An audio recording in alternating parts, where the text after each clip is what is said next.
Friends, income tax department ने assessment year 2022-23 जो कि अभी आप लोगों ने रिटर्न भरे हैं, जिसकी लास्ट डेट 31 जुलाई 2022 थी, उसके नोटिसेज आने शुरू हो गए हैं। और ये नोटिसेज इसलिए आ रहे हैं कि जिन लोगों ने हड़बड़ी में, जल्दबाजी में, लापरवाही से अपने रिटर्न फाइल किए हैं, उन लोगों के लिए ये एक समस्या का कारण हो सकता है। दूसरी चीज ये कि जब इन नोटिसेस को हम देखते हैं तो ये पाते हैं कि काफी लोग इस तरह के भी हैं जो हमेशा से ये सोचते आए हैं कि अगर हमारा टीडीएस कट गया है, इसका मतलब हमको रिफंड मिलेगा। ये जो भ्रम है ये गलत है। टीडीएस कटने का मतलब ये जरूरी नहीं है कि आपको रिफंड मिलना ही चाहिए। रिफंड तो आपको तभी मिलेगा जब आपका रिफंड बनेगा। अगर आपके ऊपर कोई टैक्स लायबिलिटी नहीं बन रही है तो आपको रिफंड अवश्य मिलेगा। लेकिन आप गलत तरीके से, लापरवाही से, किसी के कहने पर अगर इस तरह के काम कर रहे हैं तो जरूर से जरूर ये जो नोटिसेज आ रहे हैं ये आपके लिए काफी कठिन समस्या पैदा करेंगे। तो आइए देखते हैं कि ये जो नोटिस आ रहे हैं ये किस प्रकार के हैं और इन नोटिसेस के लिए हमें क्या करना है। ये नोटिस है असेसमेंट ईयर 2022-23 से related. Your income tax return has been identified under risk management process of the income tax department. आपको मालूम है कि इनकम टैक्स डिपार्टमेंट जो फिल्टर करता है, जो उन्होंने अलग से अपना एक सिस्टम बना रखा है जो रिस्क मैनेजमेंट प्रोसेस के आधार पर इनकम टैक्स रिटर्न को फिल्टर करता है और फिल्टर करके ये मेल भेजता है कि ये आपके अंदर कमियां हैं। तो देखिए किस तरह की ये कमियों को उजागर कर रहा है, जिससे जो मैंने बात आपसे स्टार्टिंग में कही थी वो आपको और क्लियर हो जाएगी। Income tax department in this context, your confirmation is required on the following claims, deductions, omissions in the return. Reason क्या दे रहे हैं? Reason, it is seen that you have enhanced deductions under chapter 6A in your revised return of income. Verify correctness of deduction under chapter 6A claimed in your revised return. अब होता क्या है, ज्यादातर salaried person में ये देखने में आता है कि जब वो फॉर्म 16 लेकर के आते हैं उसमें उनका जो चैप्टर 6A का डिडक्शन होता है वो काफी कम होता है और वो लोग किसी ऐसे प्रोफेशनल या ऐसे लोगों के चुंगल में फंस जाते हैं जो ये बताते हैं कि आपका डिडक्शन कम है, आपका जो टीडीएस कटा हुआ है वो रिफंड हम करवा सकते हैं। और इस कंडीशन में वो लोग रिटर्न को रिवाइज करते हैं और डिडक्शंस को बढ़ा चढ़ा करके दिखा देते हैं। उन लोगों के लिए ये बहुत बड़ी समस्या हो सकती है। अब दूसरी बात यह है, ऐसे लोग भी हैं जो जेन्युइन पर्सन हैं, जो करेक्ट इंफॉर्मेशन देते हैं, लेकिन कई बार वो अपने फॉर्म 16 में ये इंफॉर्मेशन नहीं दे पाते हैं या समय से नहीं दे पाते हैं, जिसकी वजह से वो फॉर्म 16 में नहीं आ पाती है। उन लोगों के लिए कोई भी समस्या का कारण नहीं है। वो जब अपना फॉर्म 16 लेकर के आते हैं, अगर उनके डिडक्शंस कम रह गए हैं, कम क्लेम किए गए हैं, तो निश्चित तौर पे उनको अपना फॉर्म आईटीआर फाइल करते समय पूरा डिडक्शन क्लेम करना चाहिए और करने का अधिकार भी है और उनका टीडीएस रिफंड भी होगा। इसमें कोई प्रॉब्लम नहीं है। प्रॉब्लम केवल उन्हीं के साथ है जो इसको लापरवाही से या किसी लालच में ऐसी गलती करते हैं।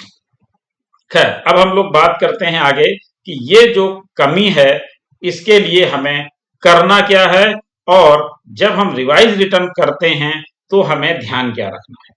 देखिए, ध्यान में हमें ये रखना है कि अगर हम अपना रिटर्न रिवाइज करने जा रहे हैं या ओरिजिनल रिटर्न भी फाइल कर रहे हैं तो जो भी डिडक्शंस हमारे द्वारा क्लेम किए जा रहे हैं उनके प्रूफ हमारे पास अवश्य होने चाहिए।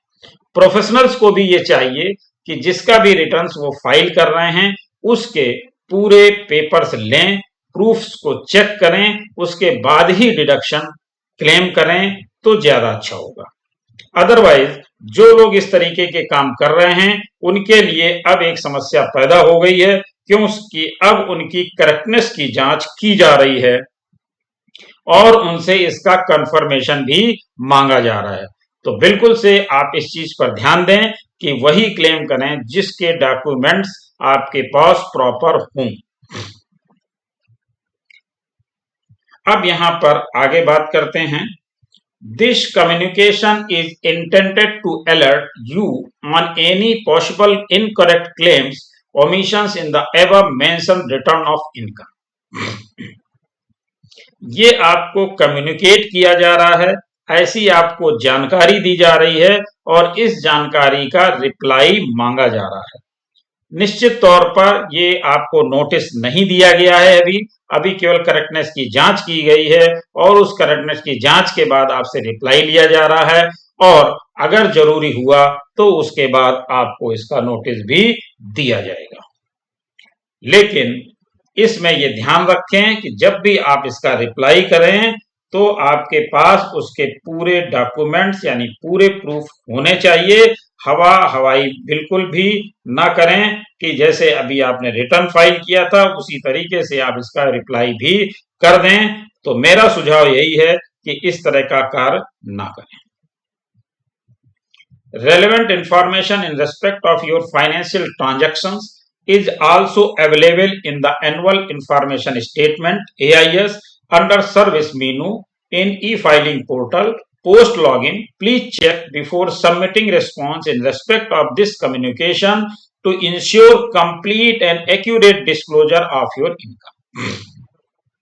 यहां पर इन्होंने क्लियर भी कर दिया कि हम ये जो इंफॉर्मेशन दे रहे हैं ये कहीं ना कहीं से हमारे पास है, यानी AIS में हमने इसको देखा हुआ है और उसके बाद आपको ये क्लैरिफिकेशन आपसे मांगा जा रहा है। तो आप जब भी रिप्लाई करें तो रिप्लाई करने से पहले इन तथ्यों को जरूर से जरूर चेक कर लें, इसकी एक्यूरेसी को जरूर से जरूर चेक कर लें, उसके बाद ही रिप्लाई करें। ये भी इन्होंने नीचे बताया हुआ है।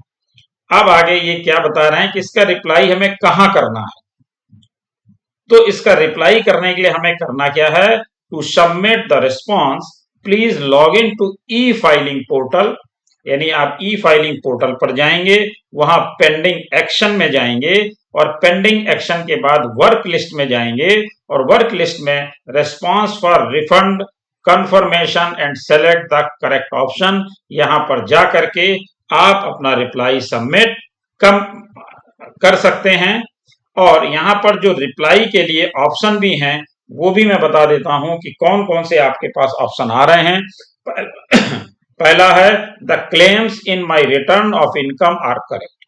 अगर आपकी सारी चीजें करेक्ट हैं, AIS में गलत आ रही हैं, आपकी इंफॉर्मेशन सही है, आपके पास उसके सारे प्रूफ हैं, तो आपको कोई भी परेशान होने की जरूरत भी नहीं है और आपको यहां पर क्लिक करना है the claims in my return of income are correct. और अगर आपकी इंफॉर्मेशन कहीं से मैच है, कहीं से गलत है, या आपको लगता है कि ये हमसे फाइलिंग करते वक्त गलती हो गई है, तो आप यहां पर टिक कर सकते हैं I will revise my return of income to correct the amount of refund claimed. तो यहां पर आप क्लिक करके अपने रिटर्न को रिवाइज कर सकते हैं। जो भी इंफॉर्मेशन इनकरेक्ट थी उन इंफॉर्मेशन को करेक्ट करिए और करेक्ट करने के बाद अपना इनकम टैक्स रिटर्न रिवाइज कर लीजिए। तो ये थी आज की जो इंफॉर्मेशन जो हम लोगों को मिली, तो हमने सोचा कि आपके साथ ये शेयर किया जाए। Thank you.